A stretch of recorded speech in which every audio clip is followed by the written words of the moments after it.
आपको अपने सारे पैसे स्टॉक मार्केट में एकदम कभी नहीं डालने चाहिए। हिस्ट्री के सबसे बड़े इन्वेस्टर्स कहते हैं कि time in the market beats timing the market, कि सबसे बड़ा एसेट टाइम है और स्टॉक मार्केट वक्त के साथ हमेशा ऊपर ही जाती है, विच इज़ 100% ट्रू। बट जहाँ पे इन्वेस्टिंग लेजेंड्स ये कहते हैं, वहीं पर वो स्लो अक्यूमुलेशन भी प्रमोट करते हैं, बिकॉज सिचुएशंस ऑलवेज शिफ्ट, जिसकी वजह से it is very important to know the difference between lump sum investment and SIP। एक ही बारी में पूरी लाइफ सेविंग्स इन्वेस्ट कर देना is not a smart decision, चाहे स्टॉक जितना भी अच्छा हो। वाई? बिकॉज आप अपना कैपिटल लॉक कर लेते हो। अब आपके पैसे लग चुके हैं, you have no option but to wait. Let's say जनवरी 2026 में मार्केट के ऑल टाइम हाई पे अराउंड 1,91,000 पॉइंट्स आपने 1 करोड़ रुपया लगा दिया होता। You're young but that is your entire life savings। और आप में सेंस भी है, आप पैनिक नहीं होते because you know recovery is inevitable। History में हमेशा क्रैशेस चंद महीने लास्ट करते हैं, रिकवरी सालों के लिए लास्ट करती हैं। You are smart enough to know to buy the dip but you have no money to buy the dip। As an investor आपके पास दो ही वेरिएबल्स हैं, एक आपका वक्त है और दूसरा आपका capital. You need to balance both or else you will end up losing both। Back to the example, 2026 January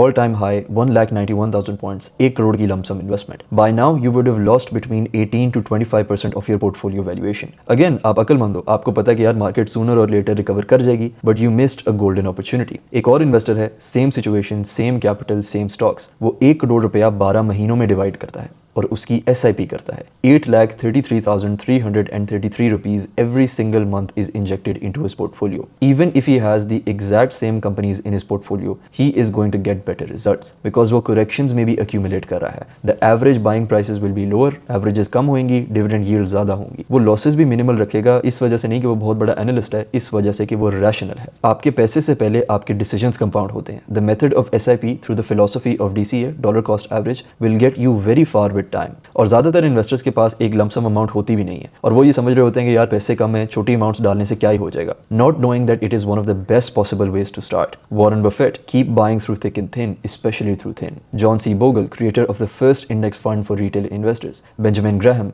mentor of Warren Buffett। Peter Lynch encouraged investors to keep investing through market ups and downs। Charlie Munger supported consistent long-term accumulation of quality assets। As long as you are a rational investor, every single situation is favorable। और अगर आप एक बड़ी रकम एक अच्छे stock में डाल भी देते हो तो तब भी क़यामत नहीं आएगी। साइकोलॉजिकली प्रेशर जरूर पड़ सकता है। More videos on this soon.